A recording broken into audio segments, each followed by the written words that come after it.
what I'm going to do is do a render of this, and I'm going to use Vray to do that. So the Vray tab, when you load the plugin Vray for Revit, it loads and it creates a new tab here.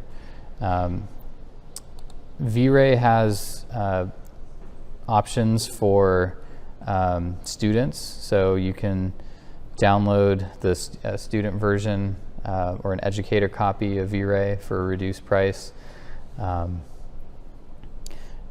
Here we're showing a slice through this model, and you can see it's actually cutting through the kitchen cabinetry here. I just noticed that. So to edit this and make that change, but my view is still locked. I can't toggle, I can't orbit. And you'll notice in this tab, it's going to ask us which view do you want to render. And so it's set to the 3D view by default. So I'm going to change this. I click on this, and I'm going to find the view that I just created, section box rendered. Set that to be the view that gets rendered. And there's different ways that we can render now. There's production render when you're ready to hit kind of final render and hit the render button. There's also render interactive, where it'll give you a real-time view of your render settings. So you can toggle around and see how material changes update in real time. So it'll use your graphics card to do these real-time renders that are more video game based. They're more similar to what you would see in a video game versus using the CPU, which generally takes more time but will have more accurate results. So again, final production and accurate results go with render production. Interactive, if you want to have kind of a working view as you're making changes, you can see those happen in real time here. So render interactive, it's going to give us a view of that scene in real time. So if I were to make changes to this, let's say I wanted to change this crop box, right, and modify that. That's weird. It actually didn't make a change there.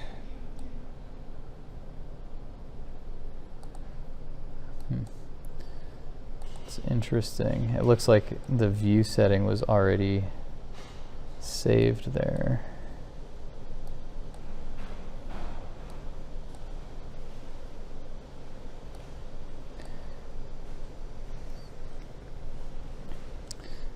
If I were to unlock this, though, I just want to show you how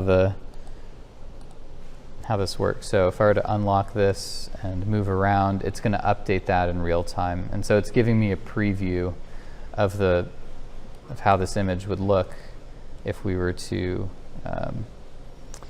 hit the final render button. And you can see it's still processing. It'll just keep rendering. So I can zoom out. I can get the view to be exactly what I want.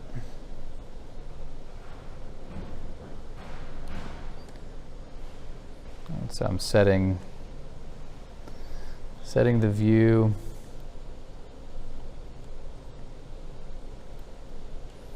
And then again, I can pan. So using the pan tool, move this around.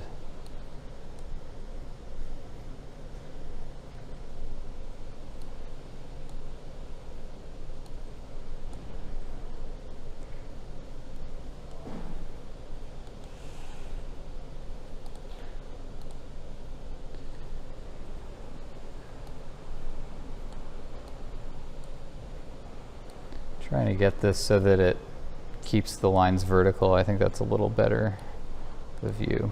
All right, so it's still in,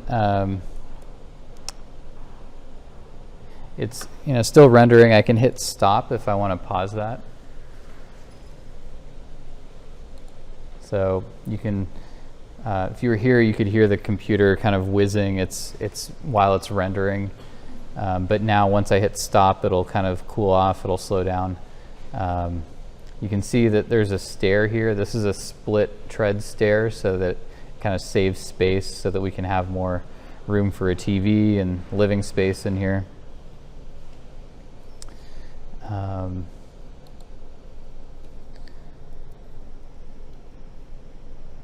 Again, once we're satisfied with the view, I'm going to hit lock so I can't accidentally move this. Save orientation and lock view. And pause this. Okay, so we saw the preview, and then if you want to bring up that preview, again, you can go to show hide frame buffer. So the frame buffer is the preview of what the image is going to look like. And once it completes, or even if you're happy with kind of a temporary result like this, you can go to File, Save Current Channel, and you can save this image to your desktop. Okay, so you can save it as a PNG, JPEG, but typically you wait till this is done before you hit save. Okay, so then again, that's here. This is the frame buffer. You can pull that up here. And again, this is set to render interactive. If I change this using this drop down to render production, it's going to go and render a production view of that model. So, or a kind of production set. You'll notice the quality is pretty low, so there's some pixelation here. There's some noise that we can get rid of, some of that kind of jitteriness in that image. And the quality is also set to low, so we can change this to, say, medium plus to increase the quality. We can change the resolution of the image here. So this is crop region. We can set this to a widescreen 16:9 proportion, or create a custom, size here. We'll set this to widescreen, set the DPI. If we want this to be higher res, we can set it to 300 or 600. I'm going to leave this as is so that our renders are relatively small, but you can increase this here. So you can go 1920 by 1080, that's HD, or bump it up if you want to go to 4K or higher, you can increase that. But if you want to just do some test renderings in the beginning, don't set that to a high res or else it'll take a lot longer. Keep this low while you're working, and then when you're ready to create a final rendering, increase the resolution. All right, so artificial lights are off. So there's a setting where you can, if you have lights that you've established in your Revit model, you can actually give this, you can turn these on. And then the lighting scenario for the file itself is here. So right now it's using the V-Ray sun, which you can edit. So we can set this to either be the V-Ray sun, a dome light, or no light. And with a dome light, that's when we can introduce HDRI images. So you can have the lighting from a 360 image illuminate your scene. So that could be a useful technique if you want to create more of a realistic view for your project. So if you want to do a realistic render, often they will use this dome light, and we can set the image itself to something, to an image that we bring in. So we can say HDR image. We can find an image from V-Ray actually has some HDRIs that you can download, or you can go and just search free HDRI image. Polyhaven is the one that many people are using. These are free. Many of them are free. And so I can go browse HDRIs. I can find an image.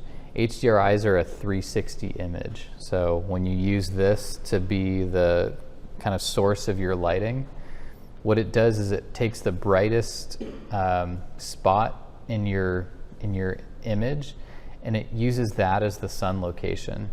So it just kind of chooses that as the sun location, and then all of the kind of color in the image, the lighting, the sky, all of that shows up in how it's rendered. So on this website, you're seeing the HDRI, and then you're seeing how that reacts to various objects.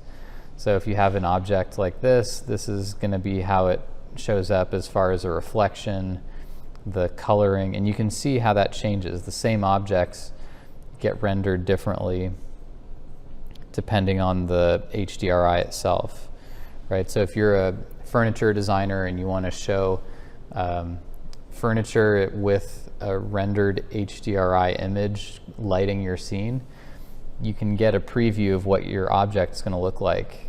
When you go to this website, it'll show you how that HDRI is going to react to a simple sphere here. So that could be useful. I like to choose an HDRI that has kind of a clear horizon line and a lot of cloud, kind of an interesting backdrop. So if we go with skies, this is nice because you're not going to get any kind of ground plane interference with the view. This could be good for a render backdrop. This could be good as well.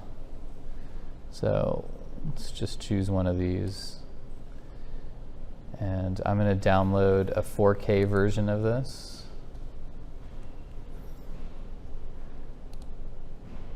I have a folder for HDRI, so Evening Road.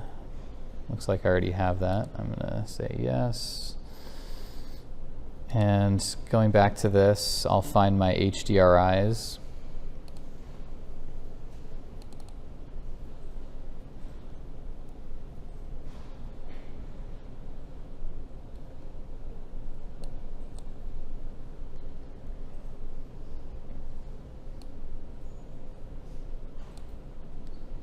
Evening Road, and this will give us a preview of that. So we'll get a preview, and it's going to use this image to light my scene now. Okay, and you can tell it what intensity you want it to light the scene. So this is set to 10. If we want to bump this up, we can. And you can rotate the image horizontally. So by doing this, it's going to tell me kind of which segment of this 360 I'm actually seeing here. And so we can also do a render interactive to see what this is going to look like. And so you'll see it's lighting this object differently now.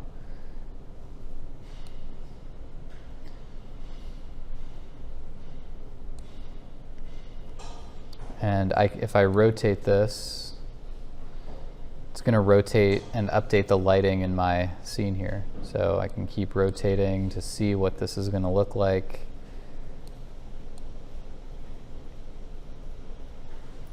So, you know, notice how it's also getting the kind of bluish hue from this image as well. So if I were to change the HDRI, let's say more of a midday, right? So now we're getting this backdrop here. And so there's also a setting where we can turn on a kind of artificial ground plane. So if we don't like this background, we can change that. But just notice that by rotating it horizontally, we can get kind of a change in lighting effect.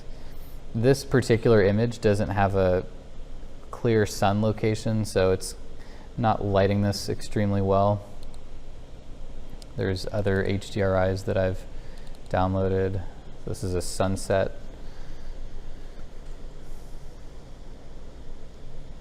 This one was downloaded from Vray, so you can see how this one is lighting the scene a little bit better. It gives this kind of an orange and blue glow, similar to the image itself.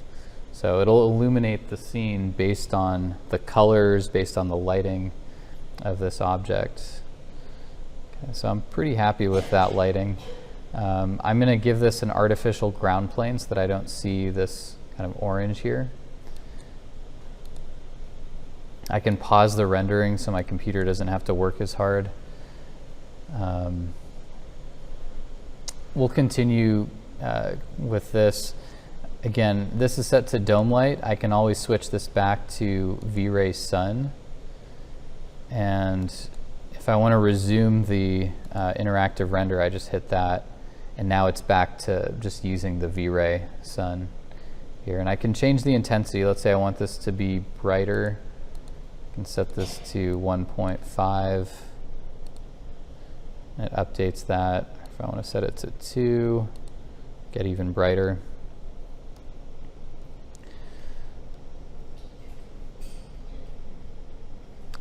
The sun's size, increasing this is going to play with the softness of the shadow. So the larger the sun, the softer the shadow.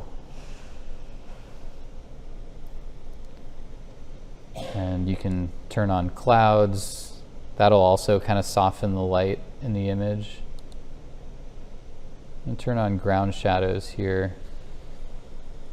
Enscape was just purchased by Chaos, which they make V-Ray, so now Enscape and V-Ray are a little more compatible. You'll notice some of the Enscape icons here and some of the toggles that you used to have to use Enscape to do, you can now work with in V-Ray here.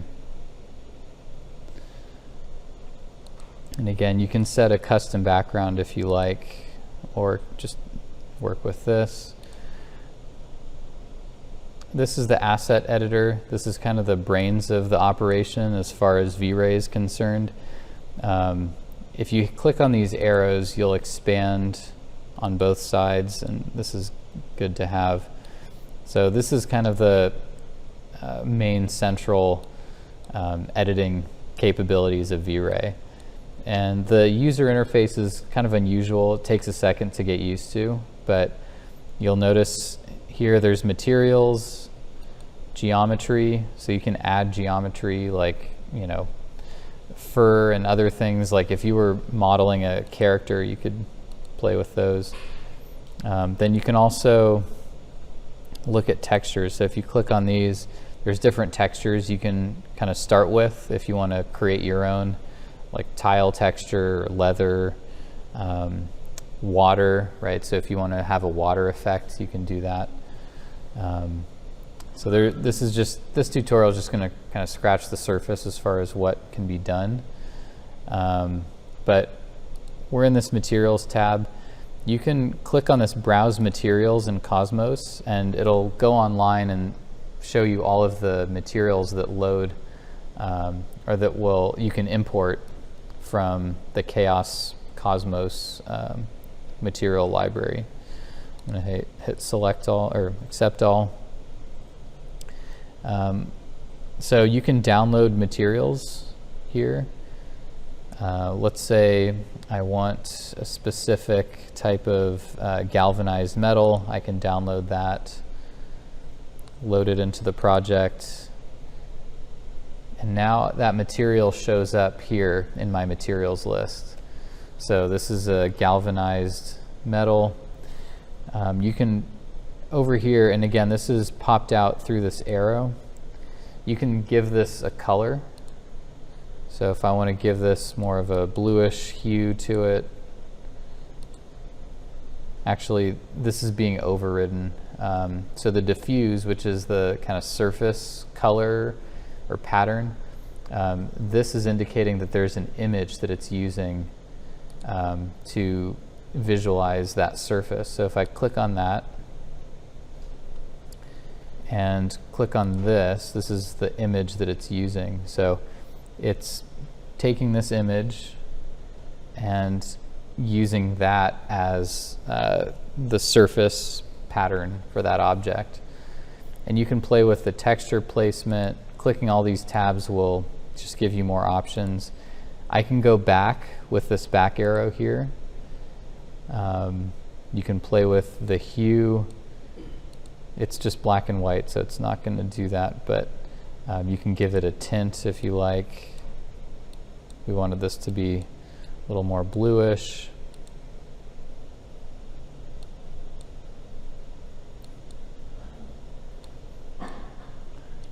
Looks like it's not doing that because this is a kind of black and white.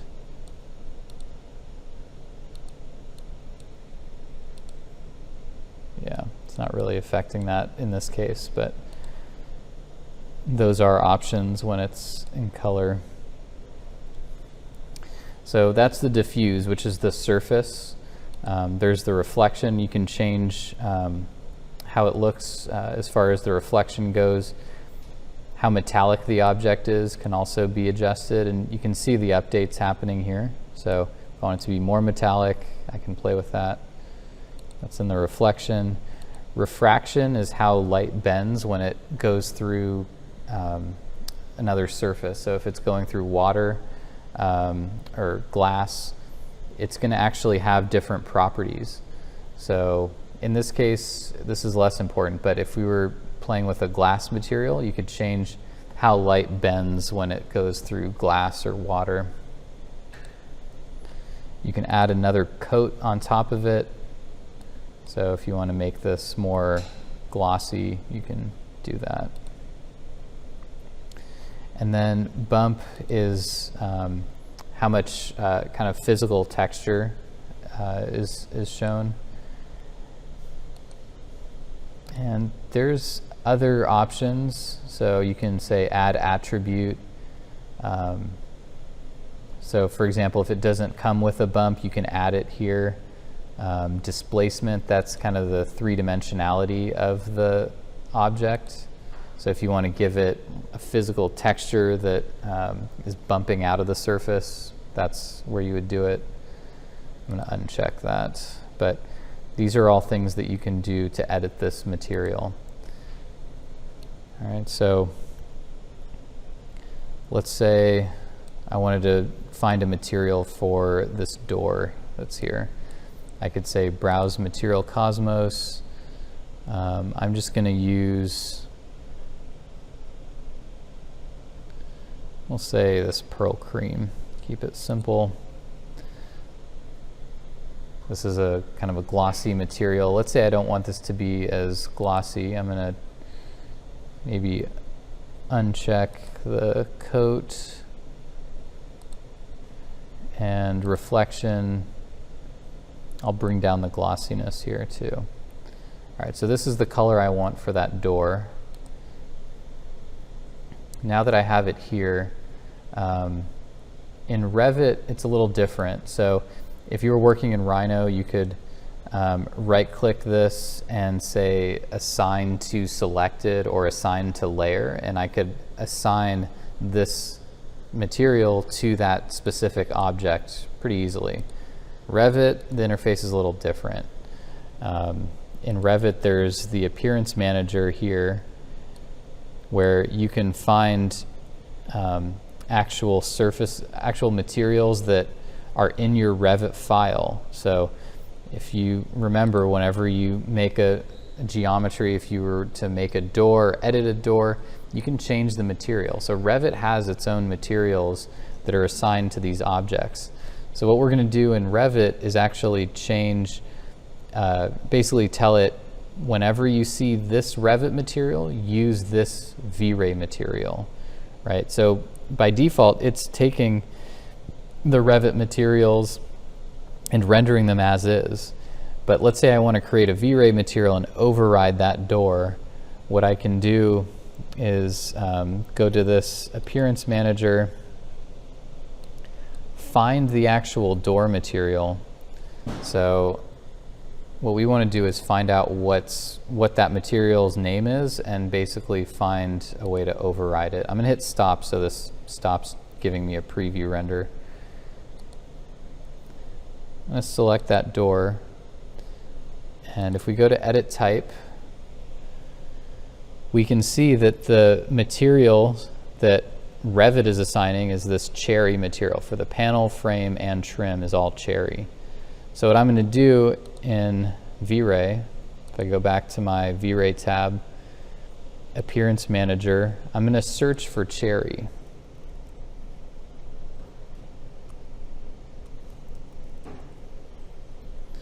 So with this selected, I can assign a material to override cherry. right? So if I click on this, I can find that pearl cream. And so now whenever it sees cherry, it's going to override it with that V-Ray material.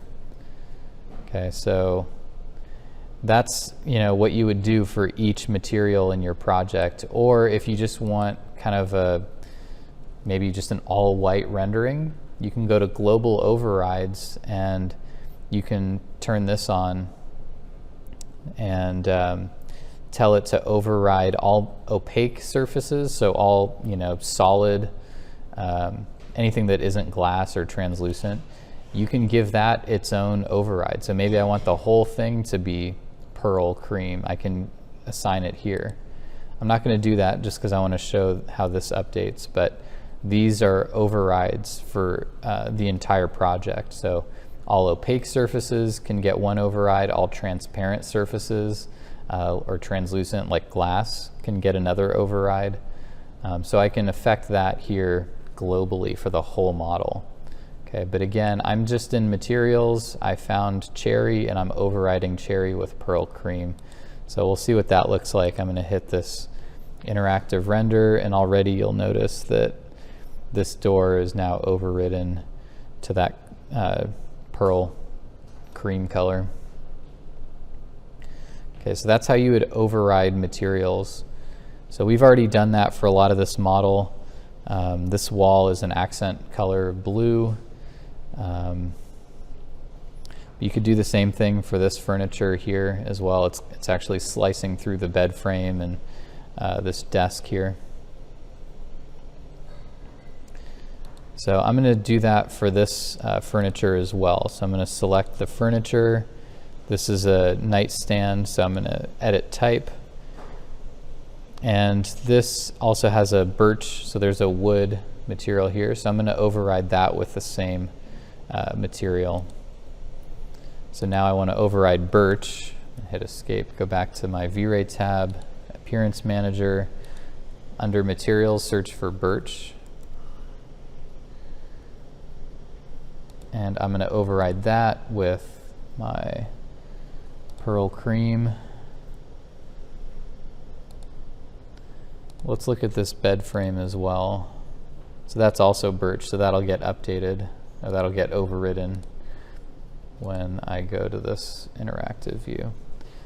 So that's a little better. It makes this view a little bit more subtle and less overwhelming for that color. All right, so I have this stair. Let's say I want that to be kind of a wood texture. So the first thing I'm going to do is go to my asset editor, click on this, go to Browse Material Cosmos, find, I could hit download all, like maybe that's the first thing I do, so I have all of this locally and I don't have to individually download all of these. I can search for wood and it'll pull up all of the wood materials. This looks good, so well, maybe something. These are more flooring surfaces. Laminate flooring.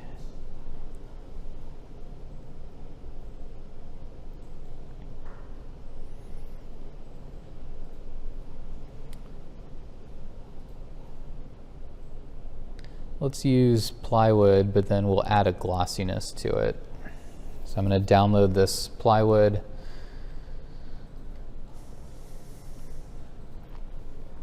Load it into the project. So now we have plywood B, 50 centimeters. Under the reflection, I want this increased. So I've made this a lot more reflective. You can see it's very glossy now if you look at the preview.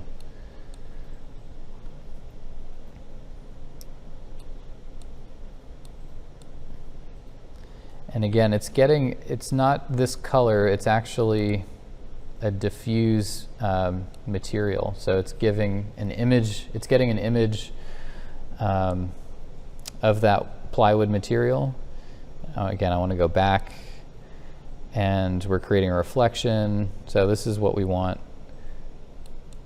called plywood B, close.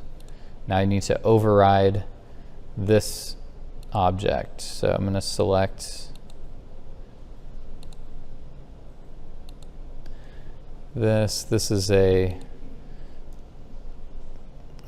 family that we create. It's a custom geometry that we modeled in Rhino, imported into Revit. So this is just a generic surface.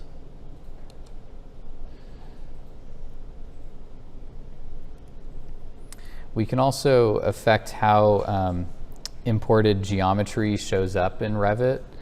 If you go to Insert, Manage Links, you'll notice that we have that alternating tread stair loaded here. So I think we actually loaded a separate surface. So we can affect how this gets rendered as a material, or what material it gets assigned. So this is an alternating tread surface. I think that was the actual surface material. So if we go into visibility graphics, I hit VV, we can show how imported geometry is going to show up. So this is the alternating tread surface. It's set to, this is a .sat file, so that's the Rhino file that we imported. And let's see.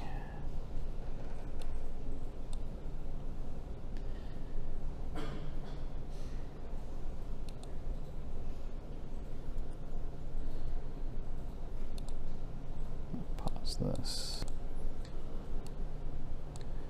Okay, so if I go to object styles, so if I hit VV, go to object styles, and then I go to imported objects, it'll show me that this alternating tread stair that I imported has a wood bamboo material in Revit. So if I override that, this should override. So this is the alternating tread surface, and both of these are set to wood bamboo. So that's the one I'm going to override here.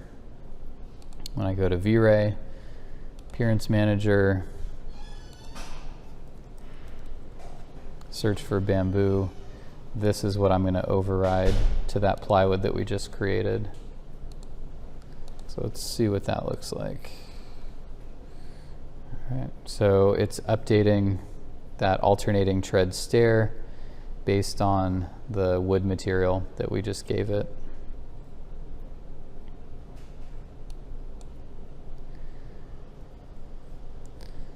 All right. And so once we're happy with this, we can set the, we can hit stop. One more thing that we can show is how to add people to the scene. So Vray, kind of like Enscape, it comes with characters and 3D geometry that you can download. So if I go to Chaos Cosmos,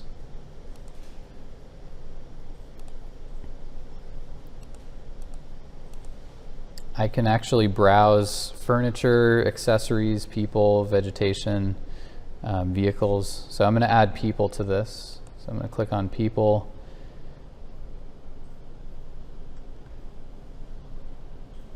Download this guy. And I can add them to the scene. And so it'll try to figure out where you're trying to drop the person. I'm going to put them here. Close this. And so they already come in with kind of rendered materials and everything, so I can just hit render interactive and you'll see a preview of that person in the scene. Let's say we want to kind of speed up the rendering. Let's say I just want to see how this person renders and I don't want the computer to waste time rendering this whole scene. I can click on this region render and just have it render that region. So it'll pause it for everything else and just keep resolving this area. So I can see that this is showing up the way I want. Has good lighting, good material. They're not, you know, they don't have bright clothing that's going to overwhelm the image. And I'm happy with that. I'm going to hit stop. And I'm going to remove this so that when I do my final render, it's not going to have that. There's also other settings that we can play with. So if you click on the settings tab, there's other things here that we're going to want to play with. So the render engine itself, this is using the CPU. This is the traditional method for rendering. You can also set these to CUDA or RTX.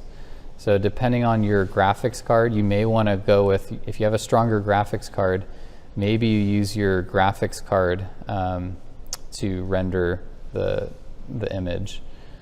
Okay, so I can tell it to use my NVIDIA graphics card. This laptop doesn't have anything special, but it might be faster than rendering with the CPU. So these are kind of more detailed render settings that you can adjust when you become more advanced. I'm going to go to channels and check denoiser. This is going to make sure that all that graininess in the image is removed. So it's interesting. NVIDIA now has an AI denoiser, so you can use AI to remove that noisiness or the granularity in the image. I'm just going to leave this at the default V-Ray.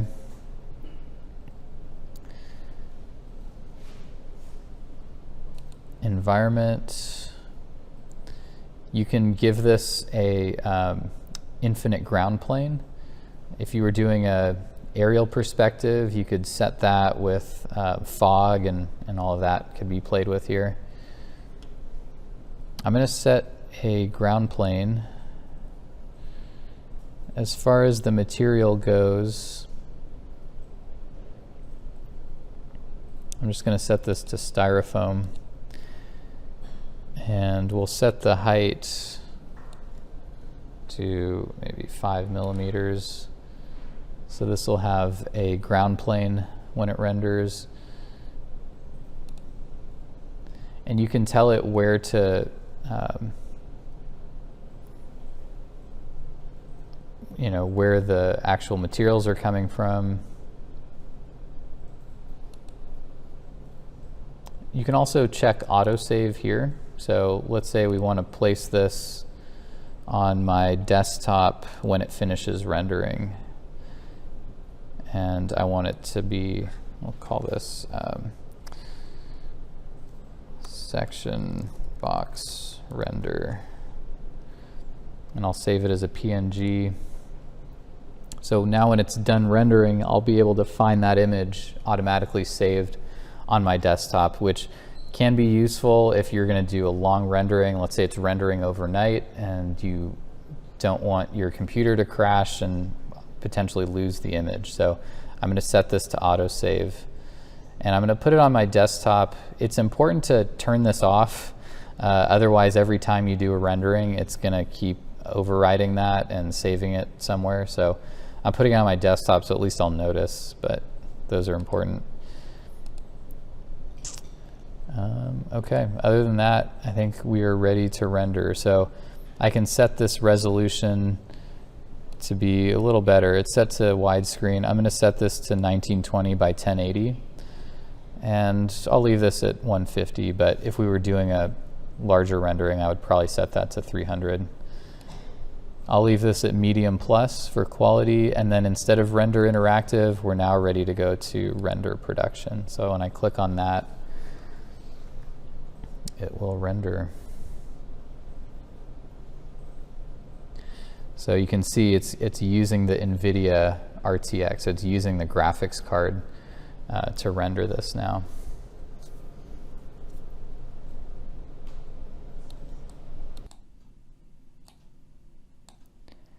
So once it gives me the indication render completed in the status bar, I can go and find that image under the location where I saved it, and it'll be this effects result.